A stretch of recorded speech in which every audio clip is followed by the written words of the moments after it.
धर्म के आधार पर आरक्षण भारत के संविधान के विपरीत है। देश एक और विभाजन के लिए तैयार नहीं है। ये बात बोली है यूपी के सीएम योगी आदित्यनाथ ने, जो आजकल कर्नाटक विधानसभा चुनाव को लेकर स्टार प्रचारक के रूप में काम कर रहे हैं। कर्नाटक में विधानसभा चुनाव की तारीख नजदीक आ गई है। ऐसे में राज्य में चुनाव प्रचार का दौर काफी तेज हो गया है। उत्तर प्रदेश के मुख्यमंत्री योगी आदित्यनाथ भी कर्नाटक में बीजेपी उम्मीदवारों के लिए प्रचार करने उतरे।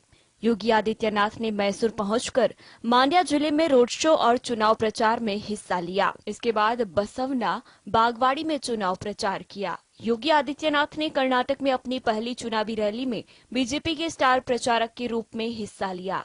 उन्होंने अपने भाषण में राज्य की डबल इंजन सरकार के काम की सराहना करते हुए कहा कि पीएफआई जैसे संगठनों को बैन करने की उसकी कमर तोड़ने का काम किया है। उन्होंने कहा कि एक तरफ बीजेपी की सरकार पीएफआई को बैन करती है तो दूसरी ओर कांग्रेस तुष्टीकरण का काम करती है। यूपी में सीएम ने धर्म आधारित आरक्षण को लेकर भी कांग्रेस पर हमला किया। योगी ने कहा कि धर्म के आधार पर आरक्षण भारत के संविधान के विपरीत है, यह असंवैधानिक है। उन्होंने इस पर कहा कि हमने आर्थिक रूप से गरीबों, अनुसूचित जाति और जनजाति, दिव्यांगजनों के आरक्षण के दायरे को बढ़ाया है। धर्म के आधार पर भारत आरक्षण की वकालत नहीं कर सकता। उन्होंने यह भी दावा किया कि मजबूत डबल इंजन सरकार के कारण पिछले 6 वर्षों में उत्तर प्रदेश में कोई दंगा नहीं हुआ। सीएम योगी ने कहा कि कांग्रेस विकास की बात करती है, लेकिन हकीकत यह है कि जिन 5 सालों की योजनाओं की वे घोषणा करते हैं, वह योजना की अवधि समाप्त होने के बाद ही हकीकत बन जाती है और जल्दी खत्म हो जाती है। पीएम मोदी जब किसी योजना की नींव रखते हैं तो उसका उद्घाटन भी करते हैं। Bureau report, GSTV। तो एनसीपी प्रमुख शरद पवार का केजरीवाल को लेकर बड़ा बयान सामने आया है। उन्होंने सीएम अरविंद केजरीवाल को ईमानदार मुख्यमंत्री बताया है। दिल्ली के मुख्यमंत्री अरविंद केजरीवाल के सरकारी बंगलों को लेकर चल रहे विवाद के बीच एनसीपी प्रमुख शरद पवार का बड़ा बयान सामने आया है। शरद पवार ने कहा कि वह सिर्फ ये जानते हैं कि सीएम अरविंद केजरीवाल ईमानदार मुख्यमंत्री है। इससे पहले आपने आरोप लगाया था कि देश के बड़े मुद्दों से ध्यान हटाने के लिए अरविंद केजरीवाल के घर को लेकर चर्चा की जा रही है। वहीं पवार ने महाराष्ट्र के राजनीतिक घमासान के बीच कहा कि सीएम बदलने के बारे में संजय राउत ने जो कुछ भी कहा है वह अपने स्रोतों से ही होगा। उन्हें इस बारे में कोई जानकारी नहीं है। अजित पवार भी खुद कह चुके हैं कि उन्हें भविष्य का सीएम बताने वाला पोस्टर लगाना पागलपन है। इससे पहले महाविकास अघाड़ी के घटकों की एकता पर शरद पवार की टिप्पणी ने राज्य के राजनीतिक इलाकों में खलबली मचा दी थी।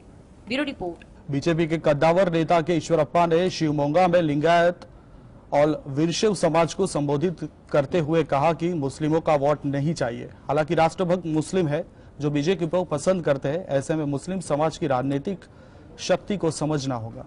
पूर्व उप मुख्यमंत्री ईश्वरप्पा के इस बयान पर विवाद खड़ा हो गया है। क्या आया इस पर बीजेपी का रिएक्शन, देखते इस रिपोर्ट में। कर्नाटक में विधानसभा चुनाव से पहले बीजेपी नेता KS ईश्वरप्पा ने दावा किया कि शिवमोगा निर्वाचन क्षेत्र में भाजपा को एक भी मुस्लिम वोट की जरूरत नहीं है। पूर्व उप मुख्यमंत्री ईश्वरप्पा के इस बयान पर विवाद खड़ा हो गया है और बीजेपी में ही इसी पर तीखी प्रतिक्रिया हुई है। बीजेपी में चर्चा है कि ईश्वरप्पा टिकट पाने का बदला बीजेपी को नुकसान पहुंचाकर ले रहे हैं। बीजेपी को शिवमोगा में मुस्लिम वोट नहीं चाहिए, लेकिन कहीं और चाहिए। ईश्वरप्पा की ठगी के कारण अन्यत्र के मुसलमान भाजपा को वोट नहीं देंगे। ईश्वरप्पा ने शिवमोगा में लिंगायत समुदाय के नेताओं की एक बैठक में कहा कि हमें जाति के मुद्दों को नहीं उठाना चाहिए और चुनाव लड़ने वालों को स्पष्ट संदेश देना चाहिए कि हम एकजुट है और कोई हमें विभाजित नहीं कर सकता है। कांग्रेस का कहना है कि शिवमोगा निर्वाचन क्षेत्र में 50,000 से 55,000 मुस्लिम मतदाता है। हमें एक भी मुस्लिम वोट नहीं चाहिए, ऐसा निवेदन ईश्वरप्पा ने दिया। इस बैठक में BS येदियुरप्पा और उनके बेटे BY विजेंद्र भी मौजूद थे। Bureau report, GSTV। आलू के चिप्स बेचकर महज 25,000 रुपए कमाने वाले पिनाक-पानी मोहंती ने करोड़ों निवेशकों के लिए राहत की उम्मीद जगाई है। शाहरा के करोड़ों निवेशक जो अपनी गाढ़ी कमाई वापस पाने का इंतजार कर रहे हैं, उनके लिए राहत की खबर है। आलू के चिप्स बेचकर महज 25,000 रुपए कमाने वाले पिनाक पानी मोहंती ने करोड़ों निवेशकों के लिए राहत की उम्मीद जगाई है। पिनाक पानी मोहंती उड़ीसा के रहने वाले हैं। पिनाक ने वह कर दिखाया है जिसकी उम्मीद लाखों निवेशक छोड़ चुके थे। दरअसल सुप्रीम कोर्ट ने बीते 30 मार्च को केंद्र सरकार की याचिका को मंजूर कर लिया है। जिसमें सरकार ने कहा था कि सहारा सेबी के 24,979 करोड़ रुपए टोटल फंड में से 5,000 करोड़ रुपए तुरंत दिए जाएं, ताकि निवेशकों का पैसा लौटाया जा सके। सुप्रीम कोर्ट ने यह निर्देश पिनाक-पानी मोहंती के जनहित याचिका पर केंद्र सरकार की ओर से दायर एक आवेदन पर दिया है। मोहंती ने चिट फंड कंपनियों और सहारा क्रेडिट फर्म्स में निवेश करने वाले डिपोजिटर्स को उनका पैसा वापस करने का निर्देश देने की मांग की थी। अब 9 महीने में निवेशकों को उनका पैसा वापस दिया जाएगा। Bureau report, GSTV। सोने ने अपने निवेशकों को पिछले एक साल में 17.51% का रिटर्न दिया है। इस साल भी सोने में अच्छी तेजी के संकेत है। साल 2023 में सोना 66,000 और 72,000 रुपए प्रति 10 ग्राम तक जा सकता है। वहीं वैश्विक बाजार में सोना $2,600 प्रति औंस तक जा सकता है। बीते 2 साल में तो इस कीमती धातु ने सेंसेक्स की तुलना में काफी शानदार रिटर्न दिया है। मार्केट एक्सपर्ट के अनुसार पिछले 15 वर्षों में सोने ने करीब 400% का बम्पर मुनाफा दिया है। पिछले 1 साल में सोने ने 17.51% और पिछले 2 साल में 24.18% का रिटर्न दिया है। साल 2023 में भी सोने से बड़ी उम्मीद है। इस साल सोने की कीमतें 72,000 रुपए प्रति 10 ग्राम तक जा सकती हैं। वैश्विक स्तर पर सोने की कीमत के लिए $2,300 और $2,600 के बड़े टारगेट हैं। Bureau report, GSTV। तो छत्तीसगढ़ के नक्सल प्रभावित दंतेवाड़ा जिले में नक्सली हमले में DRG के 11 जवान शहीद हो गए। हालांकि ये कोई पहली घटना नहीं है। पिछले 9 साल में ऐसी कई नक्सली वारदात को अंजाम दिया जा चुका है। दंतेवाड़ा के अरनपुर थाना क्षेत्र में नक्सलियों ने बारूदी सुरंग से विस्फोट कर दिया। इस हमले के बाद छत्तीसगढ़ के सीएम भूपेश बघेल ने ट्वीट कर नक्सलवाद को खत्म करने की बात की है।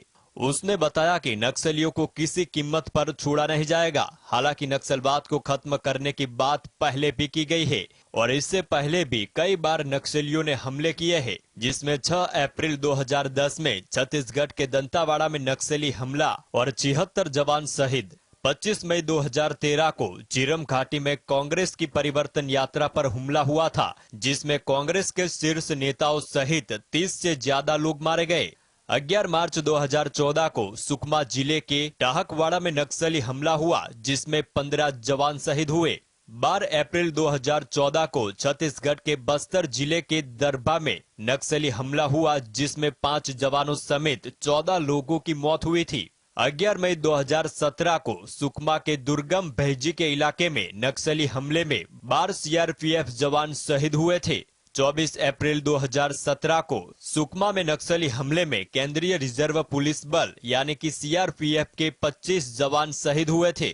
21 मार्च 2020 को सुकमा जिले के मिनपा में जवानों पर नक्सलियों ने हमला किया, जिसमें 17 जवान शहीद हुए। 23 मार्च 2021 को छत्तीसगढ़ के नारायणपुरा जिले में जवानों से भरी बस पर हमला हुआ, जिसमें 5 जवान शहीद हुए। 4 अप्रैल 2021 को छत्तीसगढ़ के बीजापुर और सुकमा जिले के बॉर्डर पर हुए नक्सली हमले की घटना में 22 जवान शहीद हुए थे। कुल मिलाकर पिछले 13 सालों में 9 नक्सली वारदात हुई, जिसमें 200 से ज्यादा जवान शहीद हुए हैं। हाल ही की घटना के बाद केंद्रीय गृह मंत्री अमित शाह ने छत्तीसगढ़ के सीएम से बात करके दंतेवाड़ा जिले के अरनपुर के पास नक्सली हमले में शहीद जवानों की जानकारी ली है और उन्होंने छत्तीसगढ़ के सीएम को हर संभव मदद का आश्वासन दिया है। पुलिस अधिकारियों ने बताया कि माओवादियों ने अरनपुर मार्ग पर बारूदी सुरंग में विस्फोट किया। घटना की जानकारी मिलने के बाद घटना स्थल पर अतिरिक्त बल रवाना किया गया था। Bureau report, GSTV। अमेरिका और उत्तर कोरिया की दुश्मनी की बहुत सी खबरें आपने पढ़ी या सुनी होगी। ये दोनों देश एक दूसरे को बिल्कुल नहीं सुहाते, यहाँ तक कि यदि उनके मित्र देशों में उनकी मर्जी के खिलाफ कोई काम हो जाए तो भी उन्हें बुरा लगता है। अब अमेरिका ने अपने मित्र राष्ट्र ब्रिटेन की एक कंपनी पर इसलिए हजारों करोड़ का जुर्माना ठोक दिया है क्योंकि उसने उत्तर कोरिया को सिगरेट बेची थी। अमेरिका ने दुनिया की सबसे बड़ी टोबैको कंपनी में शामिल ब्रिटिश अमेरिकन टोबैको कंपनी पर 92,000 करोड़ रुपए का जुर्माना लगाया है। अमेरिका ने यह कार्यवाही तब की है जबकि BAT के एक सहायक ने तानाशाह किम के देश को सिगरेट बेचने की बात स्वीकार की। खुलासे के मुताबिक उनकी डील 2007 से 2017 के बीच की गई थी। यूएस डिपार्टमेंट ऑफ जस्टिस ने बताया कि BAT ने उत्तर कोरिया के संस्थानों को सिगरेट बेचने के लिए कई वित्तीय घोटाले भी किए थे। रिपोर्ट्स के मुताबिक 2007 से 2017 के बीच में बीएटी ने सहायक कंपनियों के जरिए अमेरिकी प्रतिबंधों का उल्लंघन करते हुए उत्तर कोरिया को करीब 35,000 करोड़ रुपए के तंबाकू उत्पादक बेचे थे। सिगरेट एवं तंबाकू उत्पाद बेचने के आरोप में ही अमेरिका ने 52,000 करोड़ रुपए का जुर्माना लगाया है। वही एक बड़ी बात यह है कि बिक्री में शामिल उत्तर कोरिया के बैंकर सिम यॉन शॉप, चीनी सहायक किन गुओमिंग और हान लिनलिन के खिलाफ भी क्रिमिनल चार्ज लगाए गए हैं, मगर वे तीनों आरोपी फरार हैं। आपको बता दें कि उत्तर कोरियाई तानाशाह किम जोंग उन सिगरेट पीने के शौकीन हैं। पिछले साल मई में अमेरिका ने यूनाइटेड नेशंस की सिक्योरिटी काउंसिल से उत्तर कोरिया को तंबाकू निर्यात करने पर प्रतिबंध लगाने के लिए कहा था। हालांकि कोरिया के मित्र देशों चीन और रूस ने इस पर वीटो लगा दिया था। ऐसा बताया जाता है कि तंबाकू के कारोबार से उत्तर कोरियाई सरकार काफी ज्यादा कमाई करती है। Bureau report, GSTV।